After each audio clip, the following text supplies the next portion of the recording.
जमाने से लगा तू प्राणों से भी प्यारा, तू सच्चा करतार है। तेरी माया प्रभु जी अपरंपार है। तूने ही सारे संसार को रचा है। तू ही पिता तो माता है। देने वाले तो है जहान में करोड़ों। तू ही सबका दाता है। पालनहारे पालनहारे सबके स्वामी, घर घर अंतर्यामी, रखे वाले जमाने से है न्यारा। तू प्राणों से भी प्यारा, तू सच्चा करतार है। तेरी माया प्रभु जी अपरंपार है।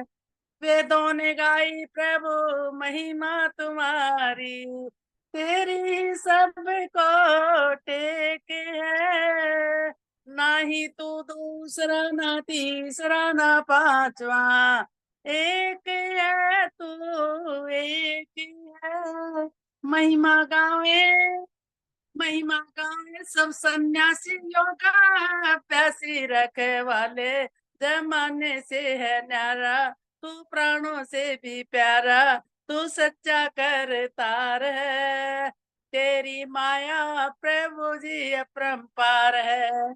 आने पड़े हैं प्रभु शरण तुम्हारी।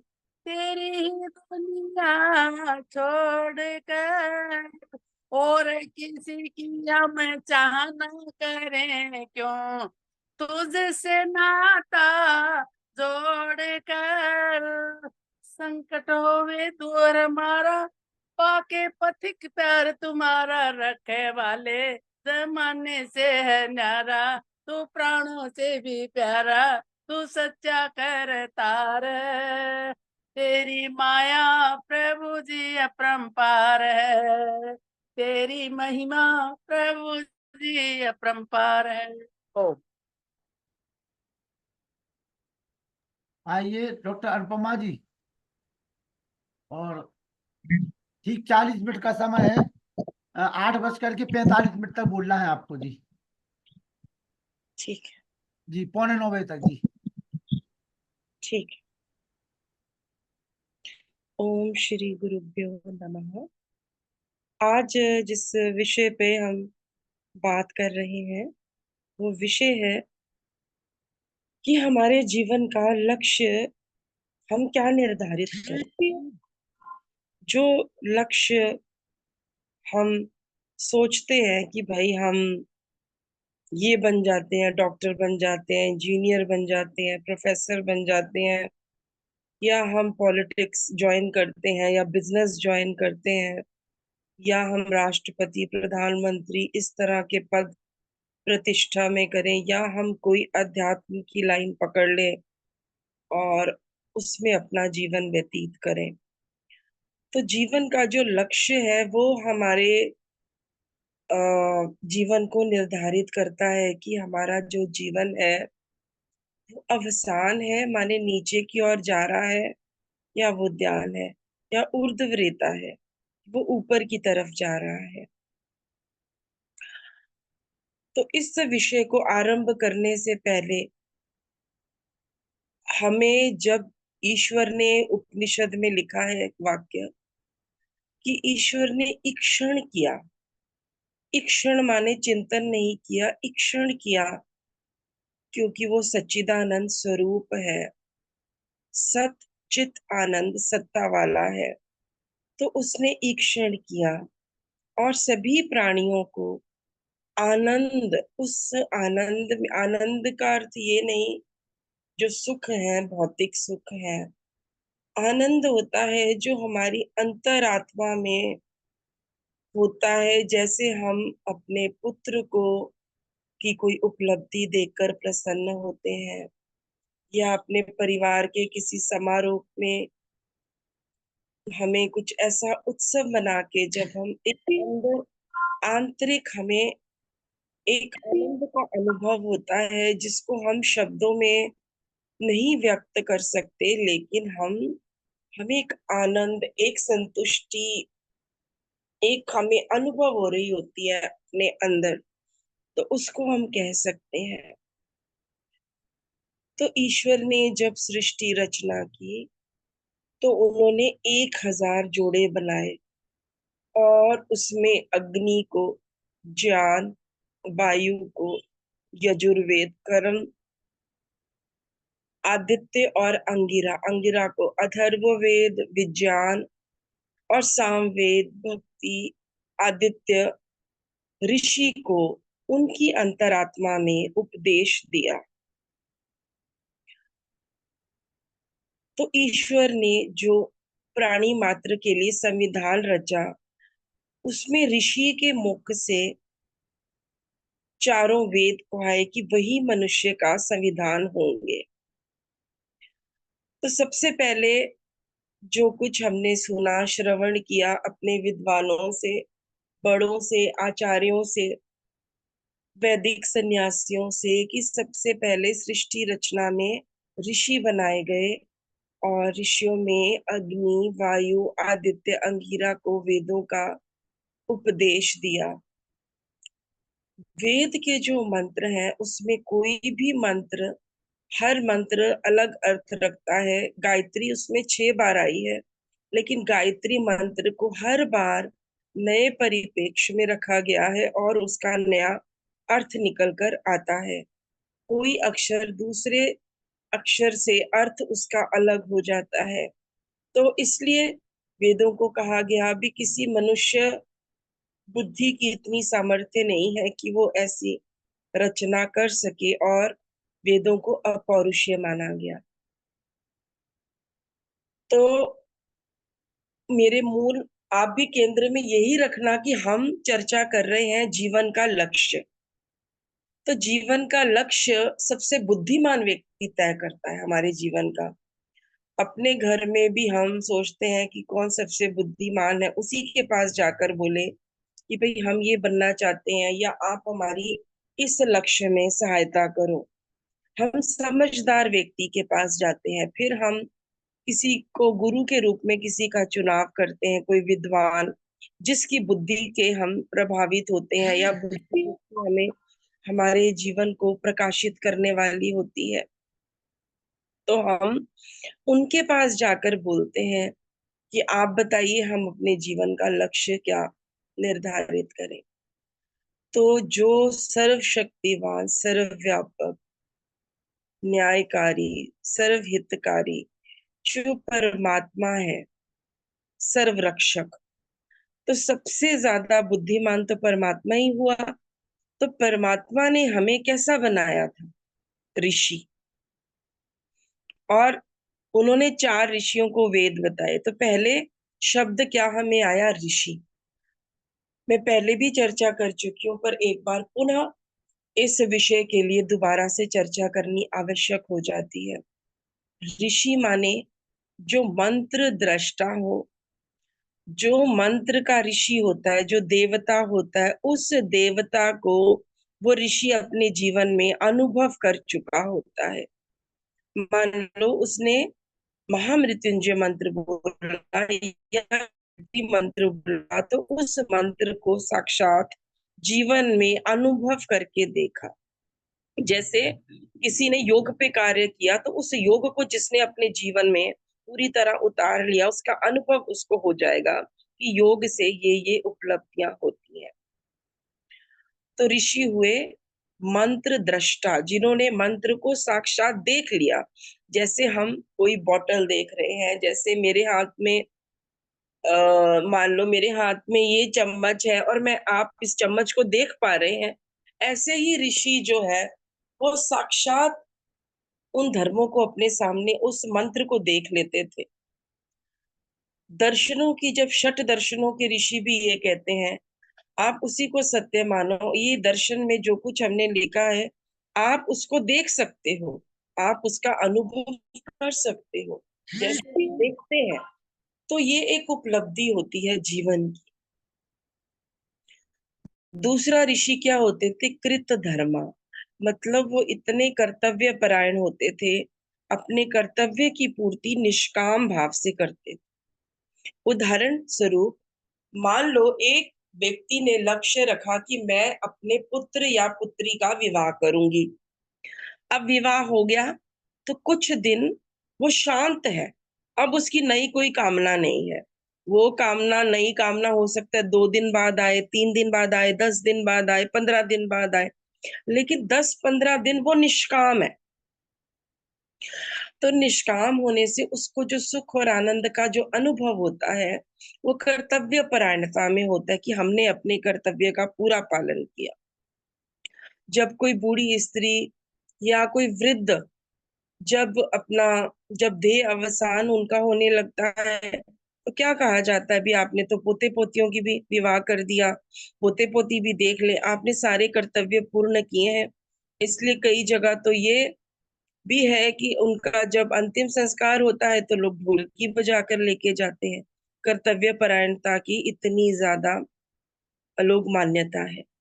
तो ऋषि तो प्राणी मात्र के हित के लिए, चींटी से लेकर मनुष्य से लेकर देवी देवताओं से लेकर सबके हित की बात करते थे। वृक्षों, तिर्यक योनि, स्थावर योनि, हर योनि में की बात करते थे। तो ऋषि कितना बड़ा कर्तव्य अपने जीवन में उठाते थे।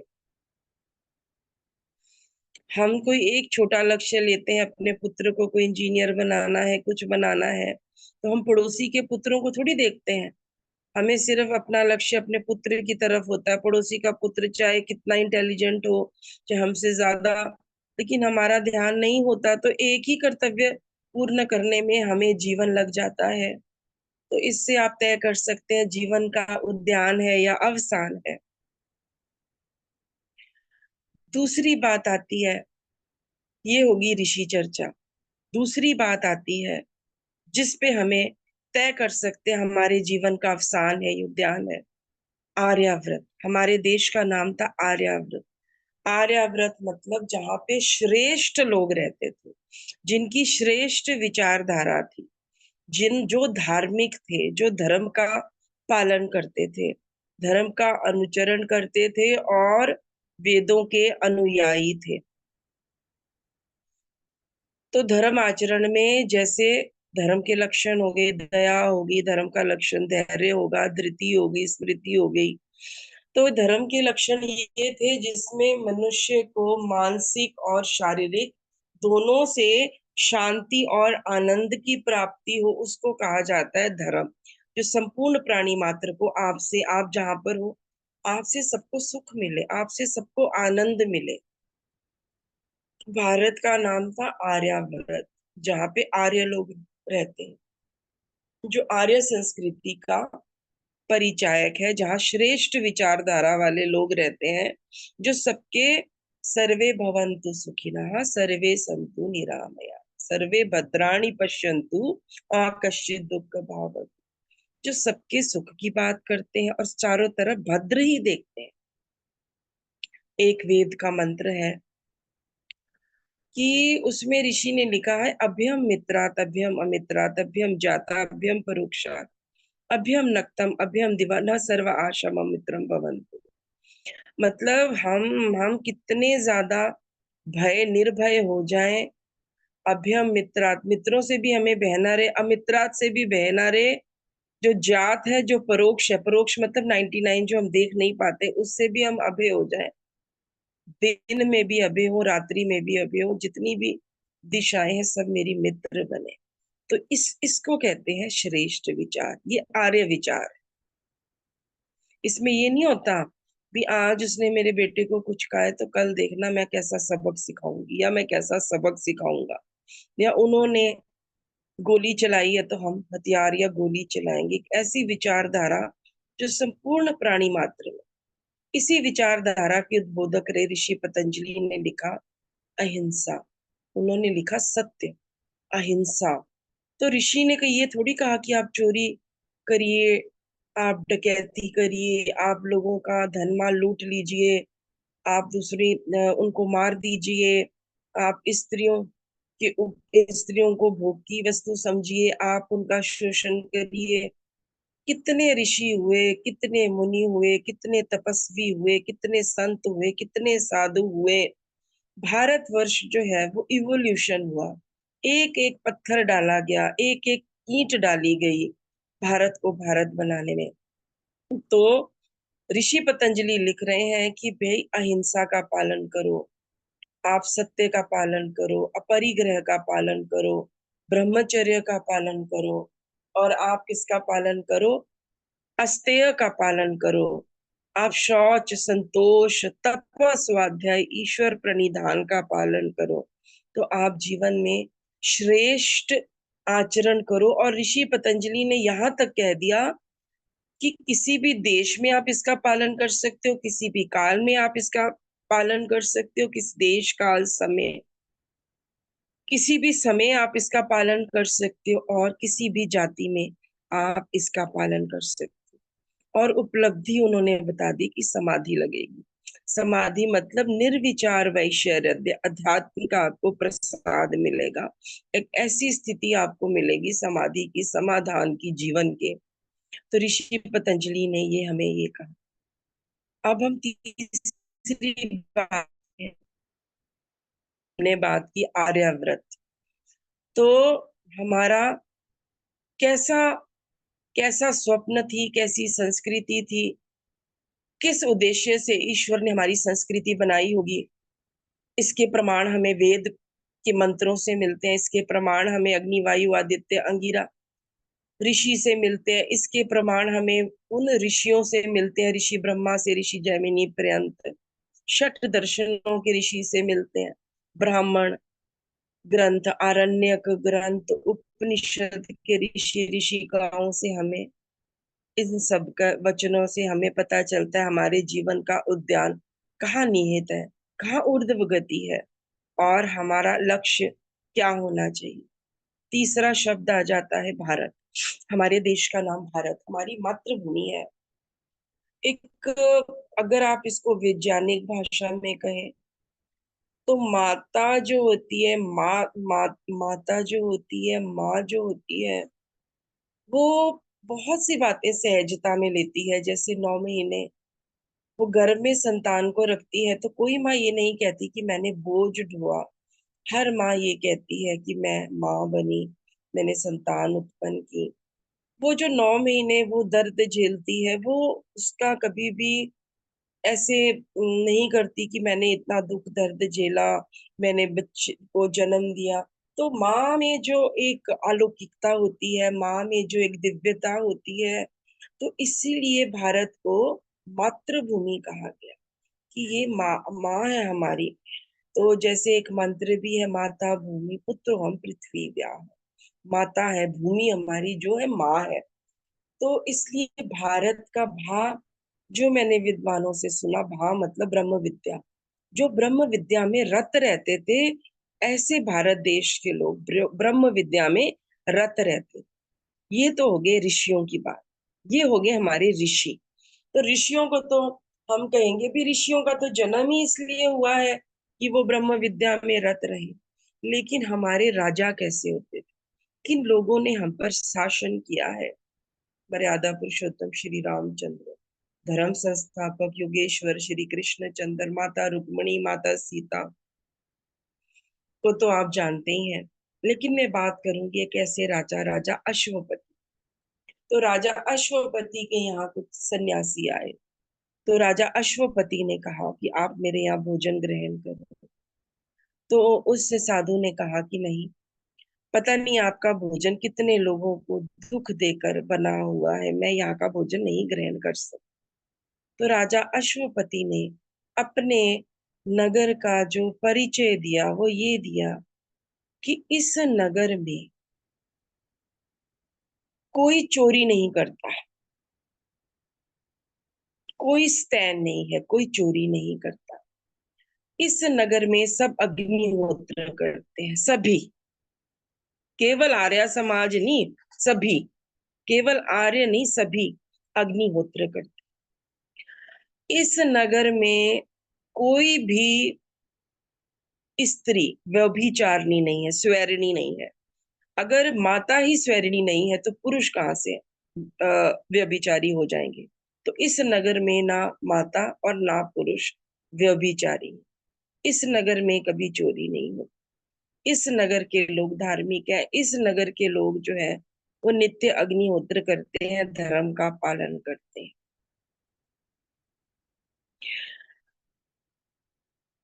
श्री कृष्ण जब अर्जुन को उपदेश देते हैं तो श्री कृष्ण ने इतने अपने प्रकृति के ऊपर अध्यात्म द्वारा, अध्यात्म उनका, क्योंकि श्री कृष्ण का जो मूल केंद्र है जीवन का धर्म संस्थापना, जो हम एक बार बार उनका वो देखते हैं श्लोक, तो वो धर्म संस्थापना के लिए आए थे। तो धर्म संस्थापना में वो सारा जीवन उनका धर्म के लिए लगा, धर्म की स्थापना के लिए लगा।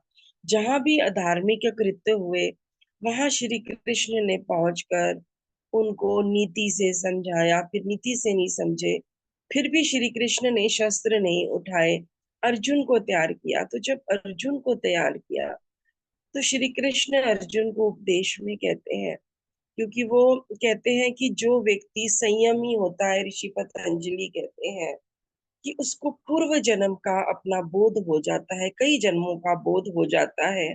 अगर व्यक्ति महाव्रतों का पालन करता है, अपरिग्रह का पालन करता है, तो जन्म तथा उसको कई जन्मों का बोध हो जाता है। जैसे अस्ते का पालन करता है तो उसको रत्नों की उपलब्धि होती है, समृद्धि की उपलब्धि होती है, उसका अभ्युदय होता है। तो राजा, तो श्री कृष्ण उसको कहते हैं कि सब मैंने बहुत पूर्व में विवस्वान को ये उपदेश दिया था जो मैं आज तुझे दे रहा हूँ। और 18 तरह के योग श्री कृष्ण अर्जुन को शिष्य के रूप में देते हैं, 18 तरह के योग की परिभाषा समझाते हैं। इससे पता चलता है कि श्री कृष्ण योगेश्वर थे, क्योंकि वो 18 तरह के योग बता रहे हैं। और जो व्यक्ति स्वयं अनुभवी होता है उस वही बता सकता है, जिसने सोना बेचा हो, सुनार हो, वही सोने का मोल परख कर सकता है, इसका क्या मूल्य है तय कर सकता है, डायमंड मर्चेंट डायमंड का कर सकता है। एक शिक्षक को बड़ी जल्दी पता चल जाता है कि उसका जो छात्र है वो कितना, इसमें क्या गुण है और क्या अवगुण है। तो वो कहते हैं कि सबसे पहले मैंने विवस्वान को ये उपदेश दिया, विवस्वान ने मनु को दिया, मनु ने इक्ष्वाकु को दिया, और इक्ष्वाकु के कुल में श्री राम हुए। तो श्री राम कैसे थे? मर्यादा पुरुषोत्तम। क्यों? परिवार में ही मर्यादा चलती आ रही थी, परिवार में ही योग था, परिवार पीछे से ही ऐसा था, उसका जो फल था वो श्री राम के रूप में था। और श्री राम ने जीवन भर अपनी मर्यादा को कभी नहीं छोड़ा। और उन्होंने धरती से जब ये कहा कि मैं राक्षसों की संस्कृति, अपनी संस्कृति के लिए, अपने भारत देश के लिए, अपनी मातृभूमि के लिए श्री राम ने एक ऐसा युद्ध, धर्म युद्ध लड़ा। श्री कृष्ण ने किस लिए लड़ा? क्योंकि हमारे यहाँ कोई एक प्रोफेट नहीं हुआ है, कोई मोहम्मद हो गया या इस धर्म का प्रचारक एक ही व्यक्ति हो गया, कोई यीशु मसीह, तो उसने कह दिया भी ऐसे ऐसे करो, ऐसे करो, ऐसे करो। कोई एक व्यक्ति से ये देश नहीं बना है। भारत जो है वो अखंड देश बना है एक एक ऋषि की तपस्या से। एक एक ऋषि ने अपना पूरा जन्म जो है इस मिट्टी को ऋषि भूमि बनाने में लगाया है, तपोभूमि बनाने में लगाया है। ये ऋषि भूमि है, ये देव भूमि है, ये तपोभूमि है। ऋषियों के बाद भारत में जो श्रेणी आई वो आई देवी देवताओं की, जिसे हम कहते हैं देवी। ये देवी है, ये देवता है, ये भगवान है। जो ऐश्वर्यवान होते थे, जो समृद्धशाली होते थे, जो धार्मिक होते थे, उनको हमने भगवान की संज्ञा दी। भगवान माने जो ऐश्वर्य समृद्धि से युक्त हो। तो ऐसे हमारे राजा हुए। उपनिषद में ऋषि याज्ञवल्क्य, जिनका बहुत बड़ा गुरुकुल था, और उनकी जो गायें थी, उनके जो सींग थे वो सोने से मढ़े हुए थे। जब सुबह सूर्य का प्रकाश उन सींगों पे पड़ता था तो स्वर्ण किरणें निकलती थी, और पूरी भूमि को, जब गोधूलि में गाय जाती थी तो पूरी भूमि को वो एक प्रकाश से भर देती थी। उनका जो सींगों का इतना भव्य, इतना समृद्धशाली और इतना बड़ा गुरुकुल जहाँ पे सभी राजवंश के पुत्र आकर पढ़ते थे, उनसे शिक्षा दीक्षा लेते थे। तो ऋषि याज्ञवल्क जब जंगल जाने लगे, जब उनको लगा मुझे जीवन में सबसे बड़ी विद्या के बारे में पता करना है, मुझे ब्रह्म विद्या सीखनी है, मुझे ब्रह्म विद्या करनी है, तो उन ब्रह्म विद्या का जो एक स्टेप होता है मौन और एकांत, एकांत में ही आप अपने आप को परख सकते हो। आपका ईश्वर के साथ क्या रिश्ता है, इसको परख सकते हो, अपने जीवन के दुर्गुण अवगुण उनकी त्रुटियों को दूर कर सकते हो। तो ऋषि याज्ञवल्क ने मैत्री को क्या कहा कि मैत्री, हम विवाह इसलिए नहीं करते हैं कि हमें, देखो उनकी सोच, अगर हमारे गृहस्थ अभी आ, मैंने आपको बताया कि राजा कैसे होते थे, हमारे ऋषि कैसे होते थे और हमारे गृहस्थ कैसे होते थे। तो हमारे गृहस्थ में तीन गृहस्थों की मैं आपको चर्चा करूंगी। तो पहला गृहस्थ जो मैंने चुनाव किए वो ऋषि याज्ञवल्क थे। उनकी दो पत्नियां थी, मैत्री और कात्यायनी। तो ऋषि बोलते हैं मैत्रेयी को कि मैंने विवाह आपसे इसलिए नहीं किया भी आप एक भोग की वस्तु थी या मेरे इंद्रिय संयम नहीं था, मैंने अभी किसी इंद्रिय की संतुष्टि के लिए आपसे विवाह किया हो, नहीं, आत्मा को जानने के लिए, आत्मा को हर पक्ष से जानने के लिए मैंने आपसे विवाह किया है। तो ऐसा विचार, ऐसी सोच, और ऋषि याज्ञवल्क मैत्री को लेकर जंगल में ब्रह्म विद्या की उपासना के लिए जाते हैं। हालांकि उनके पास एक गुरुकुल था, वो गुरुकुल के आचार्य थे, प्राचार्य थे, और कोई कमी नहीं थी उनके पास, लेकिन वो ब्रह्म, दूसरे जो हमारे गृहस्थ हुए राजा जनक, सीता के पिता, तो उन्होंने अपने जीवन में इतनी ज्यादा खेती की, कोई उनको हल जोतने से सीता नहीं मिली थी। सीता तो वैसे ही उनको मिली सामान्य रूप से जैसे हर गृहस्थी को मिलती है, लेकिन इतनी खेती की, इतनी खेती की, इतनी धरती उनकी उपजाऊ हुई, खुद स्वयं वो राजा गृहस्थी थे, तो गृहस्थ को कैसे चलाते थे, खुद खेती करते थे। ये हो गए दूसरे गृहस्थ। तीसरा गृहस्थ हुआ कौशल्या का और राजा दशरथ का।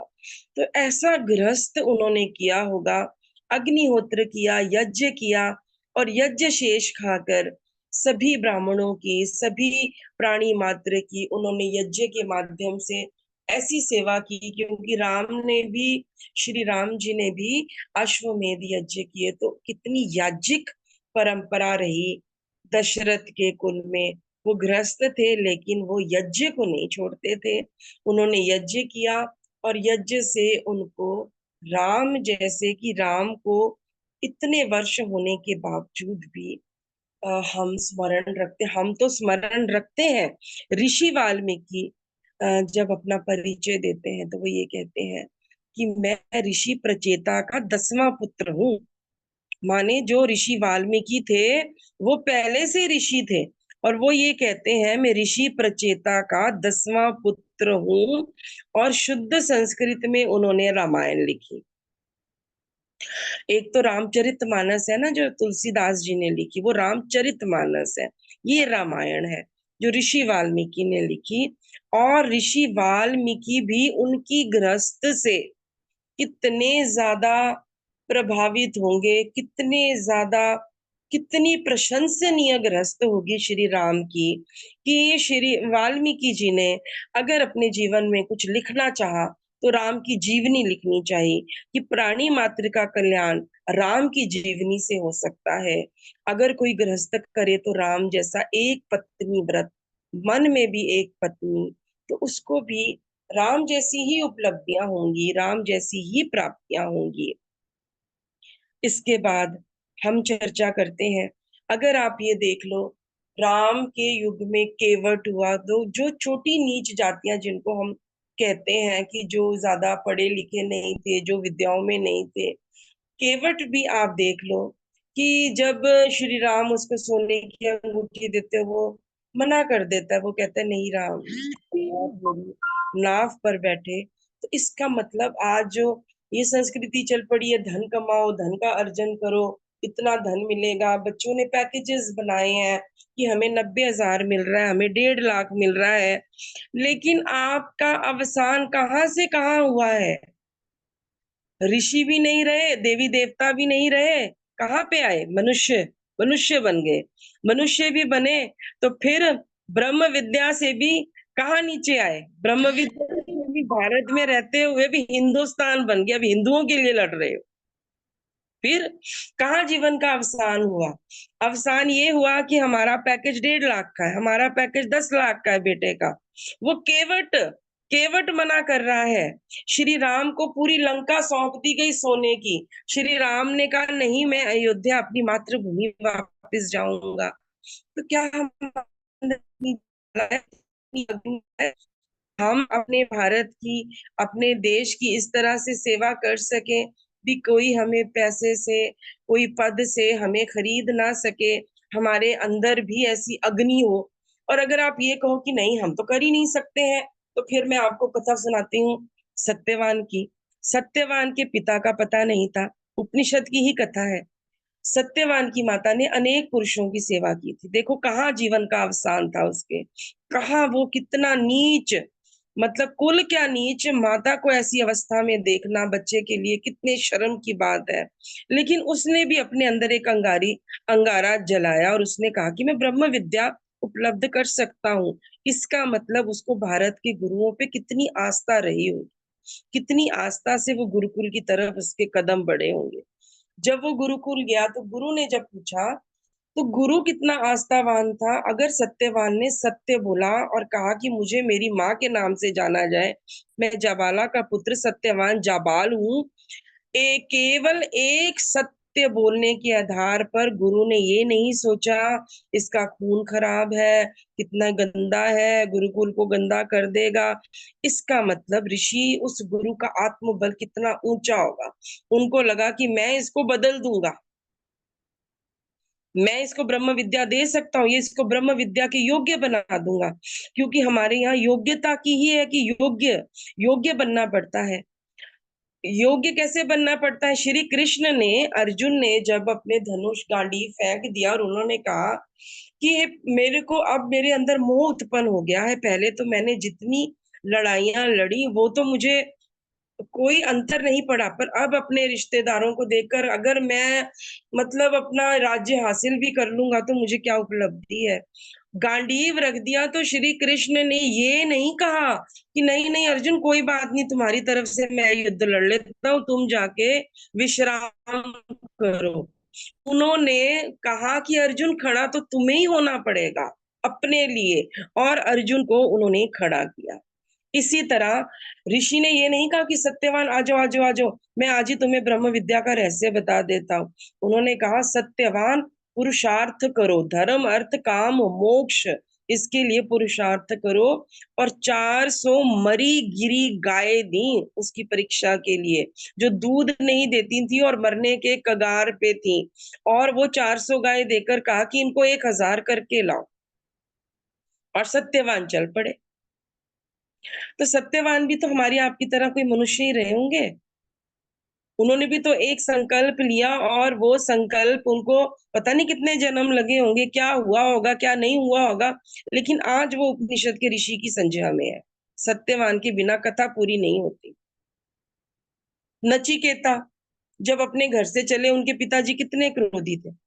उन्होंने कहा कि मैं तुझे मृत्यु को देता हूँ, ये कथा आती है, तो चला जा। उसको घर से निकाल दिया क्योंकि उन्होंने ये कहा कि आपने इतनी भाई मरी कुचैली गाय आप दान में दे रहे हैं पिताजी, तो आपके जो मतलब मन है वो साफ नहीं है, तो आपको दान लग जाएगा। केवल इसी बात पे निकाल दिया। तो क्या ईश्वर ने छोड़ा? क्या ईश्वर ने नचिकेता को छोड़ दिया? नचिकेता जब अपने आचार्य के द्वार पे पहुंचे, तो नचिकेता का प्रश्न क्या था? नचिकेता को आचार्य उन्होंने कहा मेरे पिता का क्रोध शांत हो, मुझे स्वर्ग की 3 अग्नियों के बारे में बताइए। नचिकेता के प्रश्न देखो, प्रश्न से ही पता चलता है कि मानसिक उन्नति कितनी हुई होगी। यहाँ प्रश्न है जी, मैं अफसर बन जाऊंगा, या मुझे आज कितनी इनकम होगी, मुझे कितने पैसे मिलेंगे अगर मैं यहाँ काम करूंगा या करूंगी। कितने पैसे की उपलब्धि होगी। तो जीवन का ये हम जीवन की ऊर्ध्वरेता है या अवसान, इसी से हमें पता चल जाता है। तो नचिकेता को आचार्य कह रहे हैं कि देख नचिकेता, तू वहां तक नहीं पहुंच सकता। तो जब दूसरा प्रश्न भी उन्होंने बता दिया, स्वर्ग की 3 अग्नियां, तो नचिकेता को इतने प्रसन्न हुए इसके संयम से, तो उन्होंने कहा कि स्वर्ग की 3 अग्नियां नचिकेता अग्नि के नाम से प्रसिद्ध होंगी। और वो अग्नियां वो होंगी जो ब्रह्मचर्य से गृहस्थ, गृहस्थ से वानप्रस्थ, वानप्रस्थ से सन्यास की तरफ जाएगा, वो 3 अग्नियां पार करेगा, वो नचिकेता अग्नियां मानी जाएंगी। उसके बाद भी नचिकेता नहीं रुके। नचिकेता ने कहा, आत्मा, मृत्यु के बाद आत्मा कहाँ जाती, मुझे आत्मज्ञान, आत्मज्ञान दीजिए। तो उसके बाद प्रलोभनों का ढेर लगा दिया आचार्य कि आपको मैं सुंदर से सुंदर स्त्रियां देता हूँ, वाद देता हूँ, संगीत देता हूँ, मधुर स्वर बोलने वाली स्त्रियां देता हूँ, गायन करने वाली स्त्रियां देता हूँ, देश देता हूँ, राज्य देता हूँ। कोई धरती का ऐसा प्रलोभन नहीं था जो नचिकेता को आचार्य ने नहीं कहा। तो उन्होंने, नचिकेता का एक ही उत्तर था, अभी आप जो कुछ मुझे दे रहे हैं, क्या ये मुझे मृत्यु से बचा लेगा? और इस उत्तर में ही नचिकेता का दृढ़ निश्चय। तो कहने का तात्पर्य यह है कि नचिकेता कर सकता है, सत्यवान कर सकता है, तो आप लोग भी कर सकते हैं। एक संकल्प लें अपने जीवन को ऐसे बदलने की दिशा में। ऋषि दयानंद जब घर से निकले, कितने पौराणिक थे, कितने पौराणिक घर से थे। कभी किसी ने सोचा नहीं होगा कि वो आर्य समाज की स्थापना कर देंगे, और स्वतंत्रता संग्राम में 75% आर्य समाजी, और ऐसे आर्य समाजी भी, आर्य समाजी कैसा भी हो, लेकिन आर्य समाजी देश प्रेमी होता है, संस्कृति प्रेमी होता है, अपने देश से प्रेम करता है। तो ऐसी सभ्यता वो देकर गए। तो क्या क्या किस खोज में निकले थे? सच्चे शिव की खोज में। तो उनको मिला कि नहीं मिला? उनको मिला। उनकी जो उपलब्धि थी वो रही। उन्होंने जो कुछ करना था, वेदों का भाष्य, विरजानंद से जो शिक्षा दीक्षा, अपनी आत्मा को तो वो बहुत ऊपर कर गए, और अंतिम समय में भी वो दया का दान देकर गए, क्योंकि वो अपनी आत्मा के उत्कर्ष पर थे। ऋषि दयानंद ने ये किया। उसके बाद आप देख लो, ऋषि का एक भिलनी की कथा आती है राम में, जो कि ऋषि का थी। कहा जाता है उसने जूठे बेर खिलाए, ऐसा नहीं था। तो वो ऋषियों की सेवा करती थी, और उसका सिर्फ एक छोटा सा कर्म था कि ऋषि जिस रास्ते पे आए, उस रास्ते के कांटे बीन देना, उस रास्ते को साफ कर देना, उनके लिए उनकी सेवा कर देनी, किसी ऋषि के लिए जल का पात्र रख देना, किसी के लिए फल रख देना। और ब्रह्मचारिणी थी, और ब्रह्म विद्या की अद्भुत धनी थी, तभी उसको कहते हैं, उसको नवदा भक्ति आती। सिर्फ एक छोटी सी सेवा उसने इतनी समग्रता से करी, इतनी समग्रता से करी, उसी को कि मेरे गुरु का वचन है, मेरे गुरु का वचन है। तो आज राम की कोई भी कथा, चाहे रामचरितमानस क्यों ना हो, उस भिलनी, उस ऋषि का की नहीं होती।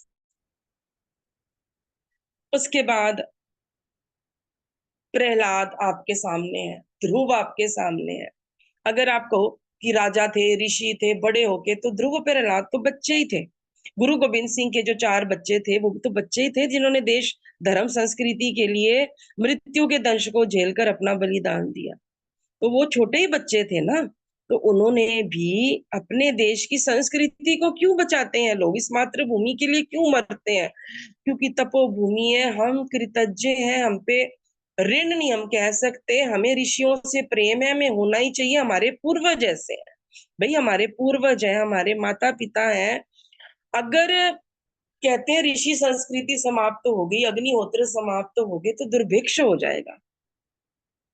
जैसे बांग्लादेश में हुआ, आप देख ही रहे हैं, जैसे पश्चिम बंगाल में हो रहा है, सुन के भी रूह कांप जाती है। तो इस तरह का दुर्भिक्ष कहते हैं चारों तरफ हो जाएगा। नारद थे, नारद ने 22 विद्या वेदों की अर्जित की।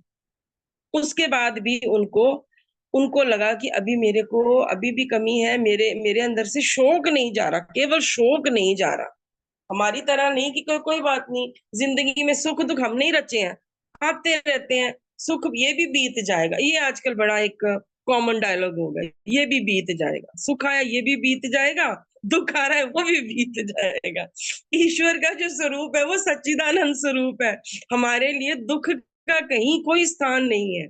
ये कोई ऐसे जो आयातित शब्द है ना, सुख भी बीत जाएगा और दुख भी बीत जाएगा। तो ऋषि नारद ने कहा मेरे जीवन में शोक क्यों है, जब मैं ईश्वर की उपासना करता हूँ तो, जब मैं उपस्थान करता हूँ ईश्वर के पास बैठता हूँ तो मेरे जीवन में शोक क्यों है। ये शोक से मैं 22 विद्या वेदों की प्रामाणिकता से अर्जित कर चुका हूँ, गुरु चरणों में बैठ चुका हूँ, फिर भी मेरे जीवन में शोक क्यों है। एक शोक को मिटाने के लिए वो सनत कुमार के पास जाते और तब सनत कुमार उनको आत्मवान बनने का उपदेश देते। और यहाँ आपने, नहीं दुख तो आएगा, ये तो होता ही रहता है, ये तो चलता ही रहता है। क्यों चलता रहता है भाई? अगर ये चलता रहता है तो इसको काटो, इसको निकालो। अंतिम मैं एक वाक्य बोल के प्रवचन की समाप्ति करूंगी कि अगर महाभारत में कुछ लोग देशद्रोही ना होते, दुर्योधन जैसे, कुछ लोग इतने कुटिल ना होते, कपटी ना होते, शकुनी जैसे, तो हमारा जो भारत, इतने विद्वान मारे गए, इतने ऋषि, मतलब सबने अब हथियार ही पकड़ लिए, तो कैसे पता चलेगा कि वो ऋषि है? अर्जुन ने भी हथियार पकड़ ली, युधिष्ठिर ने भी, द्रोणाचार्य ने, कृपाचार्य ने, इतने बड़े बड़े आचार्यों ने हथियार पकड़ लिए। तो आप कैसे, अब यूक्रेन में सब लड़ रहे हैं, वो एक, मतलब यूक्रेन में जो लड़ रहा है, जेवेंस्की लेवेंस्की, क्या उसका नाम है, वो एक फिल्मों में काम करता था, अब उसने हथियार पकड़ लिया, फौजी ने भी हथियार पकड़ लिया, तो क्या अंतर करोगे? तो इतने विद्वान थे कि आज भारत इतना संकुचित संकुचित क्यों है, हमारी विचारधारा संकुचित इतनी हो गई है। तो संकुचित होते होते हम यहाँ तक पहुंच गए कि अब हम ये मतलब इतने संकुचित हम हो गए हैं। तो तब भारत में अगर महाभारत नहीं होती तो हमारा भारत विश्व गुरु लोक लोकांतरों में प्रसिद्ध होता हमारा भारत। तो आज बस इतना कह के मैं अपनी वाणी को विराम देती। धन्यवाद। आज आपने इस पटल पर एक नए विषय का प्रतिपादन किया। ये पहली बार इस तरह का विषय आया, लेकिन बहुत ही महत्वपूर्ण जानकारियां आपसे मिली हुई है। और वो सत्य काम जावाल है, वो है ना, सत्य काम। अच्छा, हाँ, सत्य काम जावाल। जी, हाँ सत्यवान नहीं कीजिएगा, वो हाँ, सत्यवान। सत्यवानी सत्य काम जावाल, हाँ। आइए प्रेम प्रकाश शास्त्री जी, 5 मिनट का समय है आपके पास।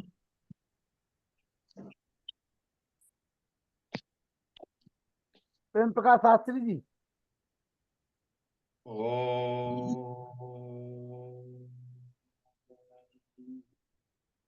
यतो यतः समीहसे ततो नो भयं कुरु शन्नः कुरु प्रजाभ्यो अभयं नः पशुभ्यः। ओम शांति शांति शांति। भारत को समझो राष्ट्रीय अभियान समिति के संयोजक आदरणीय लखनलाल जी आर्य, आज की प्रमुख वक्ता डॉक्टर अनुपमा जी, और ऑनलाइन व्याख्यान माला की श्रृंखला में जुड़ने वाले समस्त सुधी श्रोतागण, क्षमा चाहता हूं, बहुत लंबे अरसे के बाद कुछ व्यस्तताओं के चलते मैं जुड़ रहा हूं। लखनलाल जी, आज का मुख्य विषय तो मुझे थोड़ा उतना ज्ञात नहीं है, किंतु अभी कुछ थोड़ी सी बात स्पष्ट हो गई है। लखनलाल जी ने कह दी कि सत्यकाम जावाल जी थे, वह सत्यवान और सावित्री की कथा एक अलग आती है पौराणिक दृष्टिकोण से। मेरी आवाज आ रही है? जी आपकी आवाज आ रही जी, आचार्य जी। आवाज आ रही है? हाँ जी, हाँ जी। तो अभी अनुपमा जी एक बहुत ही सुंदर श्लोक की चर्चा कर रही थी। और वह श्लोक था, नमस्तेनो जनपदे न कदर्यो न मद्यपः नाना हिताग्निर ना विद्वान न स्वेरी स्वर्णी कुतः। यह श्लोक हमारी भारतीय संस्कृति, हमारी परंपरा, हमारी सभ्यता और ऋषियों की परंपरा की एक उत्कर्ष सीमा को यह श्लोक दर्शाता है। और महर्षि उद्दालक पहुंचे थे महाराजा अश्वपति के यहाँ, और महाराजा अश्वपति ने उनका स्वागत करते हुए मेरे यहाँ आतिथ्य स्वीकार कीजिए ऐसा निवेदन किया था। तो वहां पर नमस्तेनो जनपदे, हे ऋषिवर, मेरे राज्य में कोई चोर नहीं है, न कदर्यो, मेरे राज्य में कोई कंजूस नहीं है, मेरे राज्य न मद्यपः, मेरे राज्य में जो है कोई सुरापान करने वाला, शराब पीने वाला, मदिरा का सेवन करने वाला कोई व्यक्ति नहीं है। यह ऊपर की पंक्ति है। नीचे वाली जो पंक्ति है वह और भी अधिक मार्मिक है। उस पंक्ति के अंदर बहुत सारा रहस्य भरा हुआ है। नाना हिताग्निर ना विद्वान न स्वेरी स्वर्णी कुतः। यहाँ पर अहिताग्नि, अनाहिताग्नि। अहिताग्नि क्या चीज है, इसको थोड़ा सा हम चिंतन करें, विचार करें। हम सभी यहाँ पर बुद्धिजीवी बैठे हुए हैं।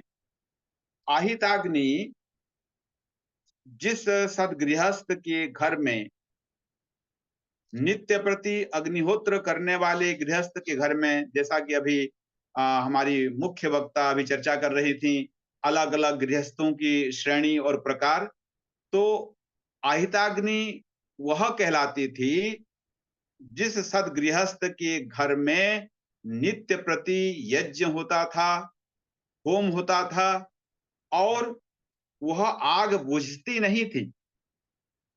वह राख के अंदर वह अग्नि समाहित होती थी। उसी को जो है हम अहिताग्नि कहते हैं। यदि आप सब ने ध्यान से इस पर चिंतन किया होगा, विचार किया होगा, 1975 में जब नई दिल्ली के अंदर आर्य समाज की स्थापना का शताब्दी समारोह मनाया जा रहा था, तो उस समय अहिताग्नि, वहां अजमेर में जो अहिताग्नि थी, वहां पर जो यज्ञ अनवरत चल रहा था, लगातार चल रहा था, और वहां पर अहिताग्नि वहां पर समाहित थी।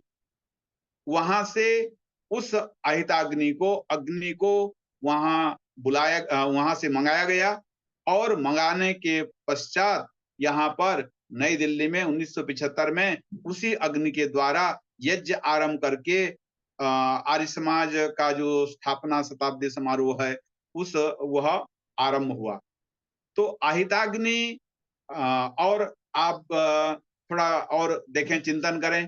पहले घरों में अग्नि जलाई जाती थी, तो जिसके यहाँ नित्य प्रति अग्नि जलाई जाती थी, वहां से कुछ अन्य गृहस्थ, अन्य जन, अन्य माताएं, अन्य बहनें आग ले जाकर के जो है दूसरे यहाँ वह आग जलती थी, चूल्हा जलता था। आज भी जो है, अब तो जो है परंपरा बहुत बदल गई है, अलग स्थिति हो गई है। और महर्षि स्वामी दयानंद जी ने पहले यही परंपरा रखी थी कि अहिताग्नि के माध्यम से जो है अग्निहोत्र किया जाए।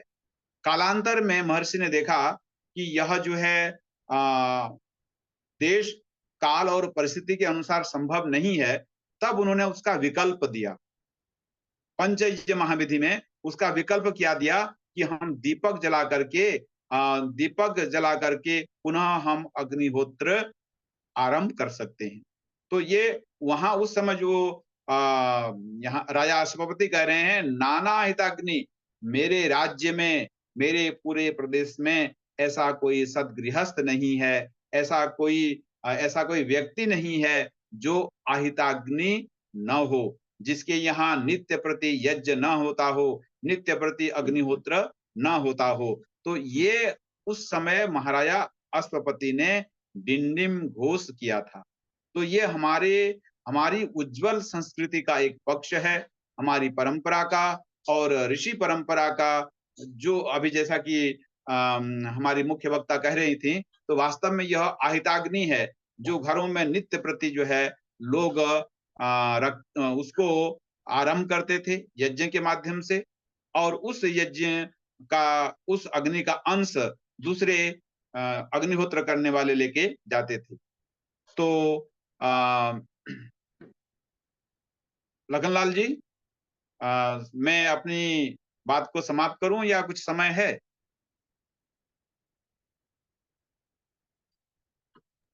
जी जी, आ, 5 मिनट का समय। हाँ, तो मतलब ये अहिताग्नि और अनाहिताग्नि, तो महर्षि जो राजा अश्वपति थे, उनका यही कथन था कि मेरे राज्य में कोई भी ऐसा व्यक्ति नहीं है जिसके यहाँ अहिताग्नि का प्रयोग ना होता हो, ना विद्वान, और मेरे राज्य में जो है कोई मूर्ख भी नहीं है। सब पढ़े लिखे हैं, सब जो है शास्त्र परंपरा को जानने वाले हैं, वेद की बातों को जानने वाले हैं, शास्त्रों की बातों को जानने वाले हैं, और आगे के जो 2 पद हैं, न स्वरी स्वरिणी कुतः, इसको जो है आज की हमारी जो मुख्य वक्ता थी उन्होंने स्पष्ट कर ही दिया है। तो वास्तव में यह जो व्याख्यान माला है, इस व्याख्यान माला के अंतर्गत प्रत्येक व्यक्ति से कुछ न कुछ हमको सीखने को मिलता है। मुझे भी जो है आज कुछ सीखने को मिला कि ऋषियों की किस प्रकार की अलग-अलग एक परंपरा थी, गृहस्थों की किस प्रकार की अलग-अलग परंपरा थी, और ये बहुत सारी बातें जो है इस व्याख्यान माला के अंतर्गत हम सबको जो है सुनने को मिलता है, समझने को मिलता है। तो आज की हमारी जो मुख्य वक्ता थी डॉक्टर अनुपमा जी, उनका मैं हृदय से आभार व्यक्त करता हूँ और धन्यवाद करता हूँ। उन्होंने इतनी सुंदर जानकारी हम सबके सामने प्रदान की। पुनः सभी को धन्यवाद करते हुए मैं अपनी वाणी को विराम देता हूँ। सबका धन्यवाद। ओम शम। प्रेम सचदेवा जी। ओम। लखनलाल पुरुषार्थी जी को सर्वप्रथम बहुत बहुत आभार, धन्यवाद बहुत कि बहुत आभार आपका। इस प्रकार के हीरे मोती आप पिरो रहे हैं। हमारी इस माला में 3 साल से अनवरत माला चल रही है जो, तो डॉक्टर अनुपमा डोगरा जी, इनको पिछली बार भी मैं बहुत ही ध्यान से सुना, इस बार भी मैंने आंखें मूंद के सुनता रहा। बहुत अच्छा धारा प्रवाह और इतना ज्ञान वर्धक था। तो और प्रेम प्रकाश शास्त्री जी ने उसमें सोने पे सुहागा का काम किया। अब मैं इन दोनों का बहुत बहुत धन्यवाद करता हूँ, और इस माला में और भी पिरोते रहिए और इनको फिर लाइए। हम तो इस स्वाध्याय से अभी हम 3 दिन आज और 2 दिन हो रहेंगी बहन जी। वाह वाह वाह 29, वाह, 29। बहुत बहुत आभार, बहुत बहुत धन्यवाद जी, बहुत बहुत धन्यवाद। नमस्ते जी। निर्मला जी, बहन निर्मला जी, बहन निर्मला जी। नमस्ते जी। नमस्ते जी। आज बड़ा अच्छा लगा विचार बहन का। उन्होंने पूरा जो है महाभारत के बारे में जो बताया दृष्टांत, उसको बहुत मैं प्रभावित हुई इससे। और साथ में जो अभी दूसरे आचार्य जी ने बताया, विद्वान ने, उन्होंने भी प्रेम प्रकाश शास्त्री जी, प्रेम प्रकाश शास्त्री, प्रकाश शास्त्री जी ने भी बहुत अच्छा विवरण किया। और नरेंद्र जी तो बताते ही हैं बाद में। तो ये तीनों विद्वानों का, और आप तो संयोजक है, मुझे बहुत अच्छा लग रहा है। बहुत बहुत धन्यवाद आपका, मुझे ये जो है इसको जोड़ने के लिए आपके साथ यहाँ से के द्वारा। धन्यवाद जी। अनिल कुमार नरोला जी। आदरणीय अनुपमा डोगरा जी, आदरणीय लखनलाल जी, आदरणीय डॉक्टर आचार्य प्रेम प्रकाश शास्त्री जी और सभी आर्य जनों को सादर नमस्ते। बहुत ही सुंदर प्रवचन था, डॉक्टर अनुपमा डोगरा का था। विषय था जीवन का लक्ष्य। वास्तव में जीवन का क्या लक्ष्य होना चाहिए, इसके बारे में उन्होंने बड़े सुंदर उदाहरण भी दिए और उसके वृत्तांत भी दिया। पूरा एक एक वस्तु, एक एक आइटम को उन्होंने बताया कि किस प्रकार होना चाहिए।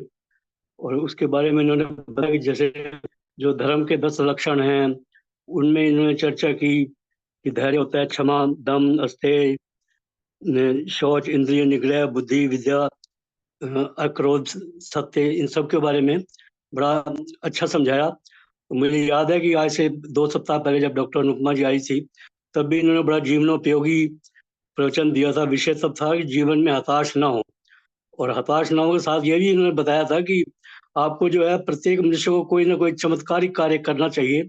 और चमत्कारिक कार्य से मतलब ये होता है कि थोड़ा लीक से हटके या आउट ऑफ द बॉक्स जिसे कहते हैं हमारे उसमें। और आजकल आप जानते होंगे कि बिजनेस सर्कल में एक वर्ड आजकल शब्द आया हुआ है, स्टार्टअप।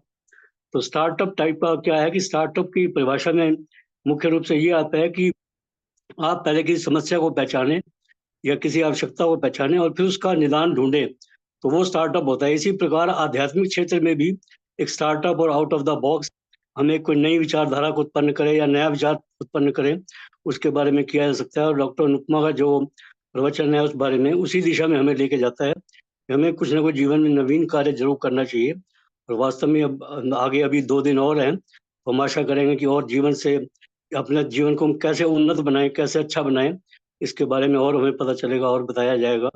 और डॉक्टर अनुपमा का बहुत बहुत धन्यवाद और बहुत बहुत वंदन, अभिनंदन। धन्यवाद जी। चंद्रिका शर्मा जी। नमस्ते।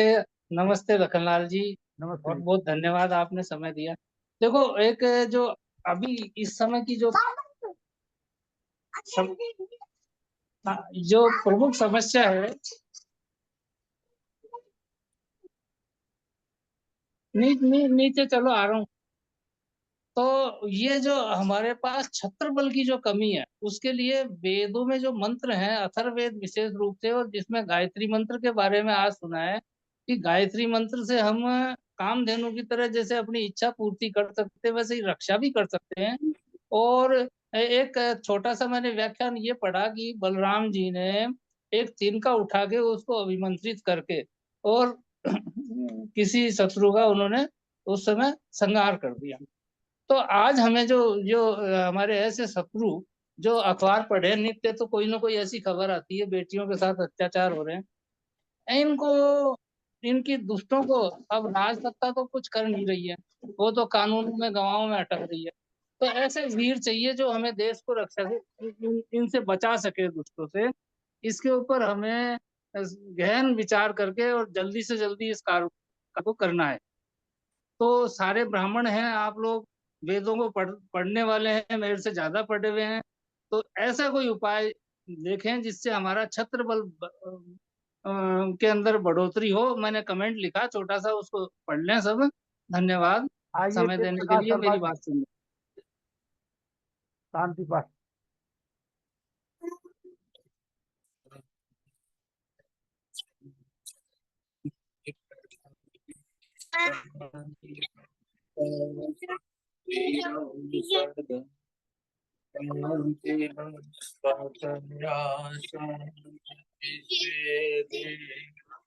शांति ब्रह्म शांति सर्वम शांति शांति रेव शांति साम शांति रेधि ओम शांति शांति शांति ओम। सत्य सनातन वैदिक धर्म की जय, नंद की जय, आनंद की जय, श्री रामचंद्र की जय, रामचंद्र की जय, श्री कृष्णचंद्र की जय, राम की जय, नंद की जय, नंद की जय, राज की जय, की जय, की रक्षा हो, पालन हो, अमर रहे, चलती रहे। झंडा ऊंचा ऊंचा रहे। जी। महाकुंभ भारत समझो अभियान की जय जय। उनकी जय। तुम विश्व मारियम भली।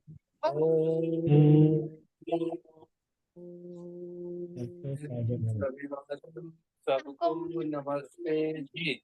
ओम सर्वेभ्यो नमः। सभी आदर नमस्ते जी। आपको सादर नमस्ते योगेश्वर जी, नमस्ते राजेश्वर जी, नमस्ते नमस्ते जी, नरूला जी को नमस्ते। वेदप्रकाश जी, नमस्ते। नमस्ते राशन भाई नमस्ते। डॉक्टर साहब नमस्ते। नमस्ते राजेश्वर भाई नमस्ते। मैत्री जी नमस्ते। प्रेम सभी को भैया सादर नमस्ते। नमस्ते। शुभरात्रि। नमस्ते कल जी, पुनः मुलाकात नमस्ते। होगी। सर्वेभ्यो नमः। शुभरात्रि। नमस्ते जी।